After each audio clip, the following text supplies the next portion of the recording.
नमस्कार, उत्तराखंड प्राइम देख रहे हैं आप। मैं हूं आपके साथ साक्षी जादव। शुरुआत करते हैं बड़ी खबर के साथ, जहां उत्तराखंड के सीएम को लेकर दिल्ली में मंथन लगातार हो रहा है। कई दिग्गज नेताओं ने दिल्ली में डाला है डेरा, जहां सीएम की रेस में धामी समेत कई नाम सामने आ रहे हैं। इसी क्रम में अजय भट्ट, सतपाल महाराज के नाम पर भी लगातार चर्चाएं हो रही हैं। और देखिए, सीएम की रेस में प्रदेश अध्यक्ष बीजेपी के मदन कौशिक का भी नाम शामिल है। और वहीं देखिए, पुष्कर सिंह धामी, जो कि खुद खटीमा विधानसभा सीट से चुनाव हारे हैं, उनका भी नाम लगातार मुख्यमंत्री की रेस में आगे बढ़ रहा है, क्योंकि जिस तरीके से 6 महीने का कार्यकाल उनका रहा, काफी बेहतरीन रहा और क्लीन इमेज उनकी बताई जाती है। इसी के चलते लगातार उनका नाम भी आगे बढ़ रहा है। और देखिए, प्रधानमंत्री मोदी भी लगातार जिस तरीके से जनसभाएं कर रहे थे और हर बार उनकी ओर से देखा गया है कि धामी सरकार को समर्थन दे जनता, धामी सरकार कहते हुए वो दिखाई भी दिए हैं। इसलिए तमाम पहलू दिखाई दे रहे हैं, जिनके आधार पर पुष्कर सिंह धामी का भी नाम आगे बढ़ रहा है। फिलहाल बड़ी और अहम जानकारी ये है कि लगातार मुख्यमंत्री कौन होगा उत्तराखंड का, उसको लेकर दिल्ली में अब मंथन शुरू हो रहा है। उत्तराखंड के तमाम जो विधायक हैं, उनके मन को तोड़ने के बाद धर्मेंद्र प्रधान दिल्ली में मौजूद है, पीयूष गोयल दिल्ली में मौजूद है और अब दिल्ली में मंथन लगातार हो रहा है। तो बड़ी और अहम जानकारी ये है कि अजय भट्ट, जो कि रक्षा राज्य मंत्री हैं, उनका नाम सामने आया है। और इसके अलावा देखिए, सतपाल महाराज, जो कि चुनाव जीते हैं हाल ही में, एक बार फिर से उनका भी नाम सामने आ रहा है। मदन कौशिक बीजेपी के प्रदेश अध्यक्ष और 5वीं बार विधायक बने हैं वो, उनका भी नाम लगातार सामने आ रहा है। तमाम दिग्गज चेहरे हैं, तमाम दिग्गज नाम है, मजबूत नाम है, जो कि फिलहाल मुख्यमंत्री की रेस में आगे बढ़ते जा रहे हैं। लेकिन उत्तराखंड का मुख्यमंत्री कौन होगा, ये तो दिल्ली ही तय करेगी, दिल्ली से ही मुहर लगेगी इस पर। लेकिन लगातार नाम सामने आ रहे हैं। और देखिए, महिला मुख्यमंत्री हो, इसको लेकर भी लगातार आवाज उठाई जा रही है। उत्तराखंड में महिला मोर्चा के अध्यक्ष रितु खंडूरी का भी नाम इसी रेस में आगे बढ़ता हुआ दिखाई दे रहा है। और जानकारी हम लेते हैं पवन से। पवन, क्या कुछ अपडेट है? सीएम की रेस में कौन कौन से नाम निकलकर सामने आ रहे हैं? दिल्ली से कब तक मुहर लग जाएगी? बिल्कुल साक्षी, आपको बता दें, आजकल दिल्ली में नेताओं का जमावड़ा लगा हुआ है। देहरादून से चुनाव जीतने के बाद में तमाम वरिष्ठ और कनिष्ठ अब दिल्ली दरबार के चक्कर लगा रहे हैं और वही डेरा लगाए हुए हैं। ऐसे में तमाम नाम निकल करके सामने आ रहे हैं, जिसमें मुख्य रूप से सतपाल महाराज, जो कि धर्मगुरु भी है, कांग्रेस छोड़ करके भाजपा में पिछले 8 साल पहले लगभग आए थे। पिछला चुनाव भी वो बीजेपी से ही जीते थे और अभी कैबिनेट में मिनिस्टर भी थे।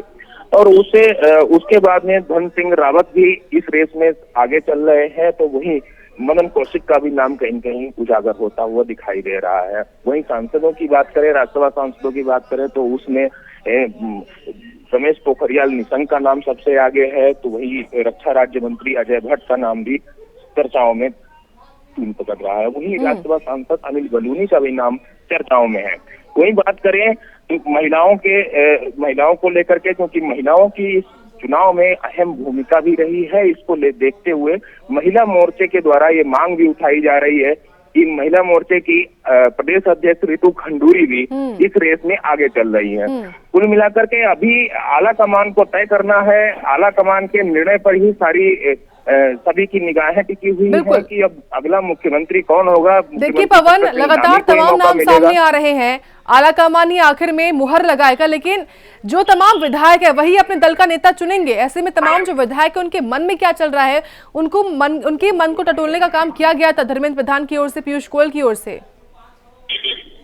हाँ बिल्कुल साक्षी, आपको बता दें, क्योंकि जो विधायकों के मन में क्या चल रहा है, ये तो जब विधानमंडल दल की बैठक होगी उसी में पता चलेगा। लेकिन एक बात जरूर निकल करके सामने आ रही है, धामी के समर्थन में लगभग आधा दर्जन विधायकों ने अपनी सीट छोड़ने का दावा भी किया है कि अगर धामी को मुख्यमंत्री बनाया जाता है तो मैं अपने विधानसभा क्षेत्र से त्याग पत्र देकर के, विधायकी से त्याग पत्र देकर के उनके लिए सीट छोड़ सकता हूं। ऐसे में धामी का नाम काफी चर्चाओं में है। और वहीं अन्य विधायकों की बात करें तो कुछ विधायकों में से ही अपना प्रतिनिधि चुनना चाहते हैं। कुछ विधायक ऐसे हैं कि केंद्रीय नेतृत्व की बात कर रहे हैं। हालांकि पर्यवेक्षक के द्वारा अभी वार्ता की गई, यहाँ पर अभी तक कोई भी ऐसी विधानमंडल दल की बैठक नहीं हुई है। माना ये जा रहा है कि होली के बाद में पर्यवेक्षक देहरादून पहुंच करके सभी विधायकों से रायशुमारी करेंगे। विधानमंडल दल की बैठक ली जाएगी। लगभग 19 से 20 तारीख को, सूत्रों के हवाले से जो खबर मिल रही है, तो 19 तारीख को विधानमंडल दल की बैठक बुलाई जा सकती है और वहीं 21 तारीख तक यहाँ उत्तराखंड में नए मुख्यमंत्री का चयन किया जा सकता है और नए मुख्यमंत्री और मंत्रिमंडल की शपथ ग्रहण हो सकता है। बहुत कम समय है और इस कम समय में लगातार मुख्यमंत्री कौन होगा इसका नाम भी सामने आएगा। लेकिन देखिए पवन, जिस तरीके से पुष्कर सिंह धामी चुनाव हार गए, लेकिन उसके बावजूद भी उनका नाम लगातार सीएम की रेस में बढ़ रहा है। इसकी वजह यही समझी जाए कि 6 महीने का जो कार्यकाल उनका था वो काफी बेहतर रहा था, क्लीन इमेज उनकी है। बिल्कुल, जिस तरीके से 5 महीने तक ही उन्होंने कार्य किया है, उसमें ताबड़तोड़ फैसले भी लिए गए और उसके साथ ही साथ जो भी फैसले लिए गए वो जन सरोकार से जुड़े हुए थे। इसी पर जनता ने भी मोहर लगाई, उनके चेहरे पर भी चुनाव लड़ा गया। इसे माना जा रहा है कि एक बार मौका मुख्यमंत्री पुष्कर सिंह धामी को ही मिलना चाहिए। हालांकि वो अपनी सीट नहीं बचा पाए, लेकिन प्रदेश में जनाधार को मजबूत जनाधार देने के लिए उनका सहयोग अहम माना जा रहा है। साक्षी, बहुत शुक्रिया आपका पवन, तमाम जानकारी इस खबर को लेकर देने के लिए। जहां देखिए लगातार तमाम नाम तो सामने आ रहे हैं, लेकिन मुहर आखिर में दिल्ली से ही लगेगी। प्रधानमंत्री मोदी की मौजूदगी में लगातार मंथन चल रहा है। तमाम जो दिग्गज चेहरे हैं वो लगातार सामने आ रहे हैं दावेदारी के तौर पर।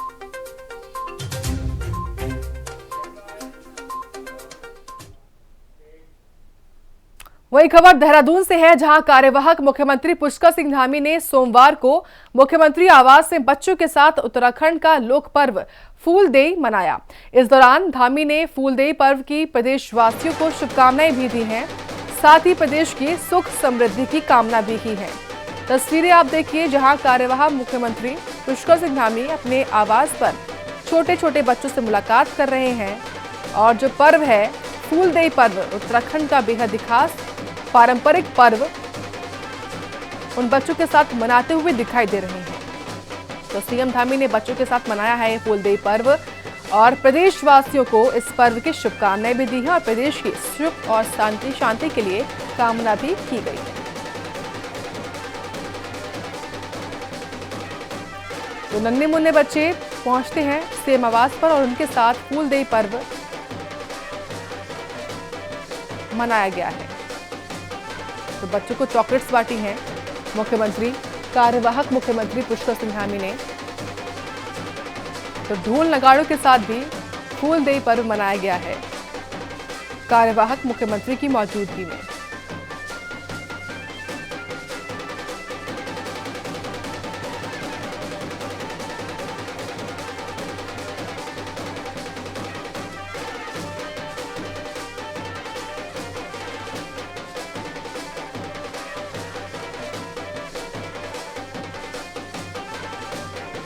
तो उत्तराखंड का महत्वपूर्ण पर्व ये है फूलदेई पर्व।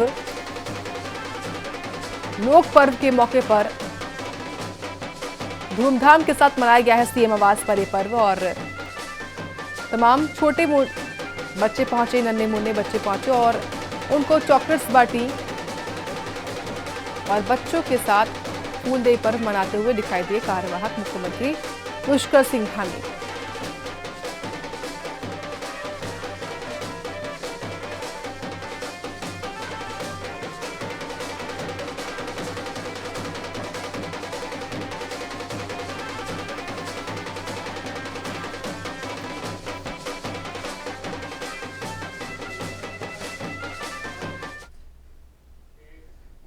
आगे बढ़ेंगे बात अब हरिद्वार की रानीपुर विधानसभा सीट से विधायक आदेश चौहान तीसरी बार चुनाव जीते हैं और इसको लेकर विधायक क्षेत्र की जनता का आभार व्यक्त कर रहे हैं। इस दौरान विधायक आदेश चौहान ने कहा कि पिछली कार्यकाल में जो योजनाएं अधूरे रह गए थे सबसे पहले उनको पूरा किया जाएगा। तो देखिए 10 मार्च को जैसे ही विधानसभा चुनाव के नतीजे आते हैं उसके बाद विधायक आदेश चौहान एक बार फिर से विधायक बन गए हैं और इस जीत का आभार व्यक्त करने के लिए वो पहुंचते हैं हरिद्वार की रानीपुर विधानसभा सीट, जहां से तीसरी बार विधायक बने हैं आदेश चौहान। और देखिए जनता ने आशीर्वाद दिया है, जनता का साथ मिला है और इसी के मौके पर पहुंचना उनका महत्वपूर्ण रहा है। और इस बार कहा कि जो भी काम पिछले कार्यकाल में मेरे अधूरे रह गए थे, जो मैं पूरा नहीं कर पाया था, उन कामों को सबसे पहले पूरा करूंगा। ये कहना है आदेश चौहान का, जिनको तीसरी बार जनता ने भरपूर समर्थन देकर विधायक चुना है अपना।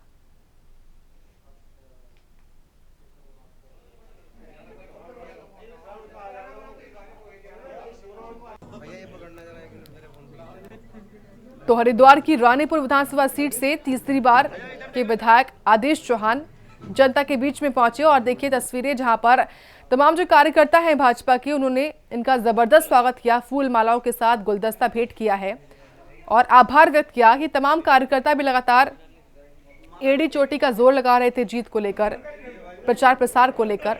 सभी का आभार व्यक्त करते हुए आदेश चौहान।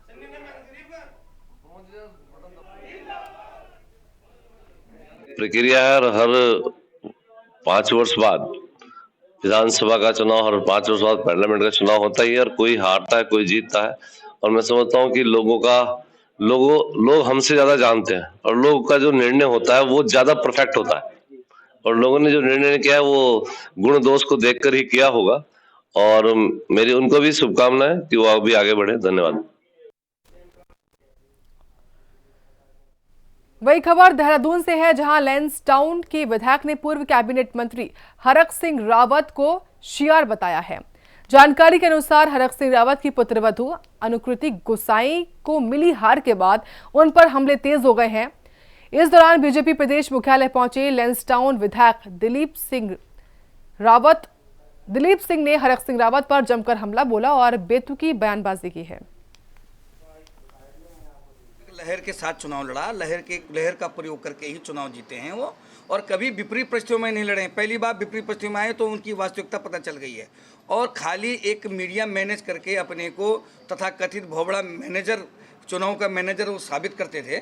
लेकिन अब की बार पता चल गया है कि उनकी अपनी वास्तविकता क्या है और अब सब लोग उनसे परहेज भी करेंगे राजनीति में, क्योंकि जिस तरह से एक राजनीति में ईमानदारी, निष्ठा, समर्पण और चरित्र विशेष महत्व रखता है, अब लोग ये जानने लगे हैं कि जो इनके विपरीत जाते हैं लोग, जिनके पास इस चीज़ की धरोहर नहीं है, उन लोगों को स्वीकार नहीं करेंगे लोग। वही कांग्रेस ने उत्तराखंड के कैबिनेट मंत्री धन सिंह रावत पर हमला बोला है। इस दौरान कांग्रेस प्रवक्ता ने सोशल मीडिया में वायरल हो रहे रावत के एक वीडियो पर आपत्ति व्यक्त करते हुए कई सवाल दागे, साथ ही अमर्यादित भाषा इस्तेमाल करने का भी आरोप लगाया। तो कांग्रेस ने कैबिनेट मंत्री पर हमला बोला और अमर्यादित भाषा का प्रयोग करने को लेकर हमला बोला है कांग्रेस पार्टी की ओर से। श्रीनगर के नवनिर्वाचित विधायक धन सिंह रावत का एक बहुत ही बेहुदा वीडियो सोशल मीडिया पर वायरल हो रहा है, जिसमें वो अपने स्थानीय प्रतिद्वंदी के लिए बहुत ही निचले स्तर के शब्दों का इस्तेमाल कर रहे हैं और वहां की ही एक स्थानीय महिला प्रतिनिधि के लिए तो बहुत ही डेरोगेटरी शब्दों का इस्तेमाल कर रहे हैं, जिससे कि मंत्री महोदय की नजरों में महिलाओं का कितना सम्मान है ये पता चलता है। मैं मंत्री महोदय से कहना चाहती हूँ कि 5 साल मंत्री रहने के बाद मात्र 250 वोटों से आपने जीत दर्ज कराई, और वो भी तब जब आप अपने चेहरे पर और अपने कामों पर वोट नहीं मांग रहे थे। आप मोदी की गुणगान या मोदी वंदना करते हुए नजर आ रहे थे, मोदी चालीसा पढ़ते हुए नजर आ रहे थे। ये मंत्री वही हैं जिनके लिए कहावत है कि ये मात्र जमीन के ऊपर तो 2 फीट दिखाई पड़ते हैं, लेकिन जमीन के अंदर 10 फीट नजर आते हैं। 250 वोटों की जीत के बाद इतना अहंकार सर चढ़कर बोल रहा है कि आपको किस भाषा का प्रयोग करना है वो तक शायद आप भूल गए हैं। राजनीतिक शुचिता और नैतिकता का कितना पतन आपकी दल में हो चुका है, यह आपके वीडियो से जाहिर हो रहा है। और वहीं अब बात गदरपुर की, जहां विधानसभा चुनाव में कांग्रेस की हार पर कांग्रेसी नेताओं ने बैठक कर मंथन किया है। बता दें कि गदरपुर विधानसभा चुनाव में बीजेपी प्रत्याशी अरविंद पांडे ने कांग्रेस के प्रेमानंद महाजन को 1120 मतों से हराया है। वहीं हार पर मंथन करते हुए क्षेत्रीय कांग्रेसी नेताओं ने अपने अपने विचार भी व्यक्त करे हैं। तो हार पर कांग्रेसी नेताओं ने मंथन किया है। इस बैठक में क्षेत्रीय नेताओं ने भी अपने व्यक्त किए हैं विचार।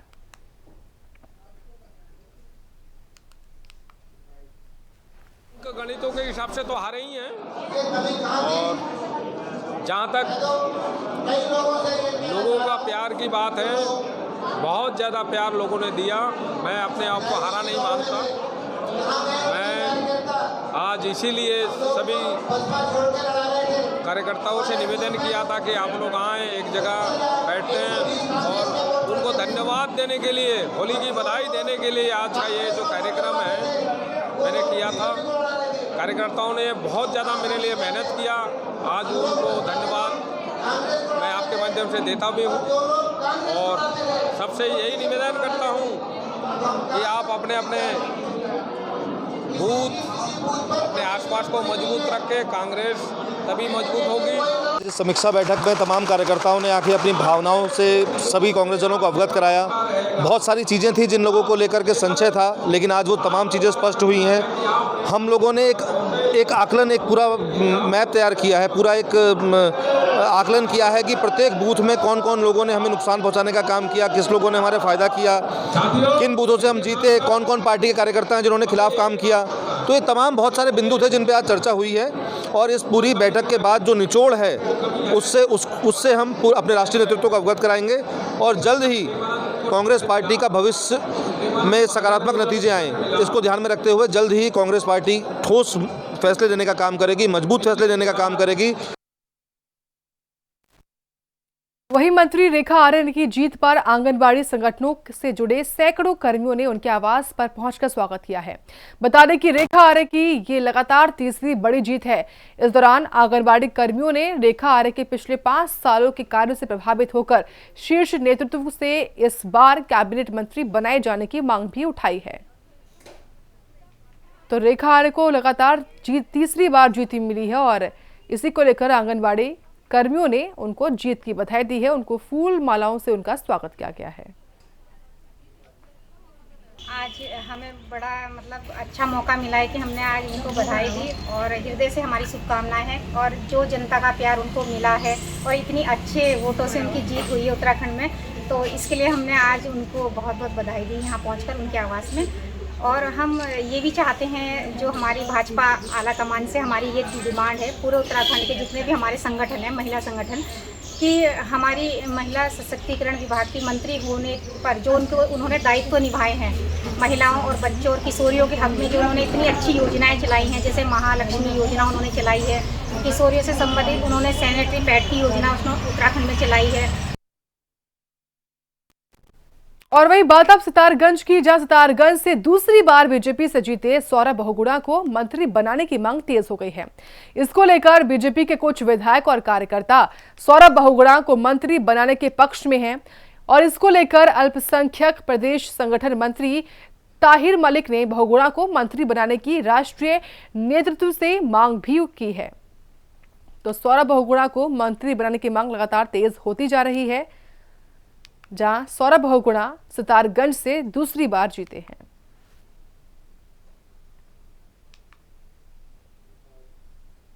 सौरभ बहुगुणा जी ने दोबारा सितारगंज से जीत हासिल की है। सितारगंज से लगातार मांग उठ रही है कि बहुगुणा जी को मंत्री बनाया जाए, क्योंकि सौरभ बहुगुणा जी ने क्षेत्र में ऐतिहासिक कार्य किए हैं। मेरी राष्ट्रीय नेतृत्व से निवेदन है कि सौरभ बहुगुणा जी को मंत्री बनाया जाए। सौरभ बहुगुणा जी के मंत्री बनने से क्षेत्र और प्रदेश में विकास कार्य होंगे और भारतीय जनता पार्टी प्रदेश में और मजबूत होगी। माननीय सौरभ बहुगुणा जी एक कुशल व्यवहार के व्यक्ति हैं और क्षेत्र में उनकी अच्छी पकड़ है, इसलिए भारतीय जनता पार्टी को उन्हें मंत्री बनाना चाहिए। आगे बढ़ेंगे, बात करेंगे जहां पर रुड़की में साध्वी प्राची ने द कश्मीर फाइल फिल्म का विरोध करने वालों को जिहादी करार दिया है। जानकारी के अनुसार साध्वी प्राची रुड़की स्थित सिनेमा हॉल में द कश्मीर फाइल फिल्म देखने के लिए पहुंची और फिल्म देखने के बाद उन्होंने इस फिल्म को कश्मीरी पंडितों के साथ हुई घटना की सच्चाई बताया। इस दौरान उनकी ओर से कहा गया कि फिल्म में कश्मीर की सच्चाई देखने के बाद काफी दर्द महसूस हो रहा है। तो साध्वी प्राची की ओर से द कश्मीर फाइल फिल्म देखी गई और फिल्म का विरोध करने वालों को जिहादी भी करार दिया गया।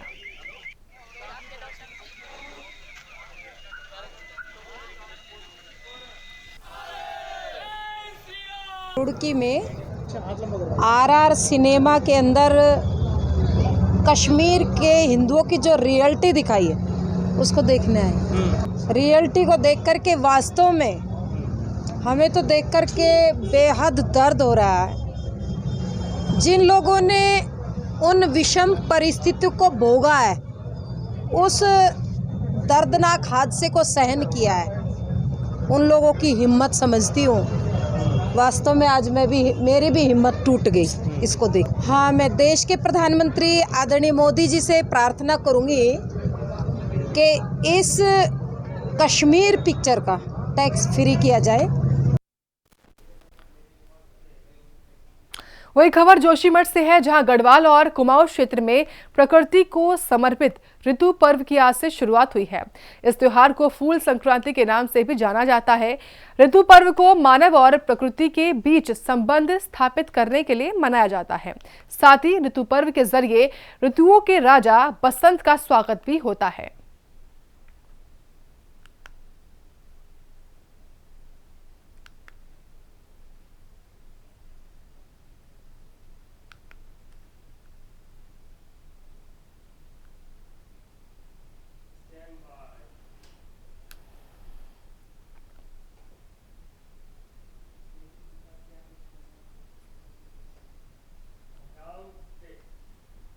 वही खबर चमोली से है, जहां जंगलों में आग की घटनाओं पर रोकथाम के लिए वन विभाग की तरफ से गांव-गांव जाकर जन जागरण अभियान चलाया गया है।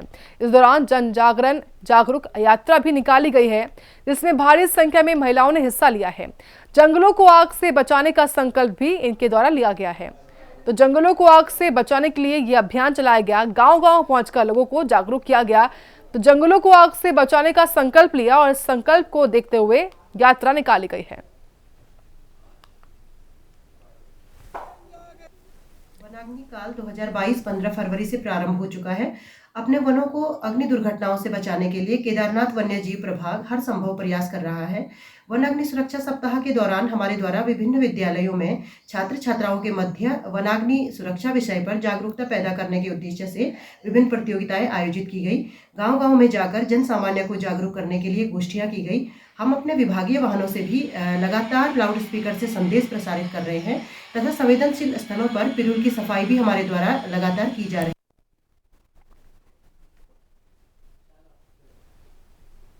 वही खबर लालकुआ से है, जहां यूपीसीएल बिजली के बिल बकायेदारों पर शिकंजा कसने का कार्य कर रहा है। जानकारी के अनुसार कई सरकारी संस्थान भी बकायेदार हैं जो इस चपेट में आ सकते हैं। और वहीं बिजली विभाग के एसडीओ ने बकायेदारों के बारे में विस्तार से जानकारी देते हुए बताया है कि भुगतान न होने की स्थिति में ऐसे लोगों का विद्युत कनेक्शन भी काटा जा सकता है। तो देखिए, लालकुआ में यूपीसीएल ने बिल बकायेदारों पर शिकंजा कसा है और चपेट में कई सरकारी संस्थान भी आए हैं। बकायेदारों का अब कनेक्शन भी कट सकता है।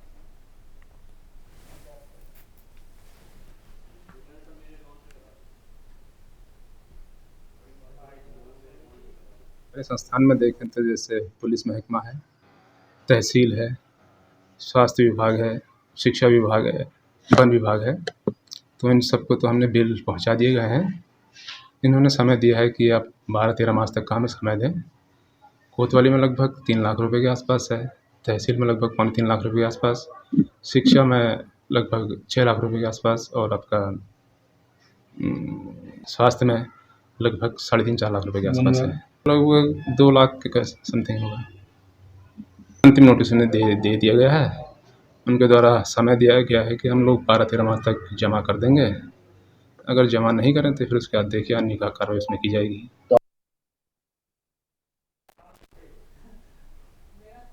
और वही बात अब चमोली की, जहां पुष्कर सिंह नेगी फूलदेई त्योहार को लेकर कहा गया है उनकी ओर से कि ये त्योहार उत्तराखंड में समाज के लिए विशेष पारंपरिक महत्व रखता है, जो चैत की संक्रांति यानी फूल संक्रांति से शुरू होकर इस पूरे महीने घरों की देहरी पर फूल डाले जाते हैं और इसी को गढ़वाल में फूल संक्रांत और कुमाऊं में फूलदेई पर्व कहते हैं। फूल डालने वाले बच्चों को फुलारी भी कहते हैं। तो फूलदेई त्योहार का पारंपरिक महत्व है और गढ़वाल में इसको फूल संक्रांत और कुमाऊं में फूलदेई पर्व कहा जाता है।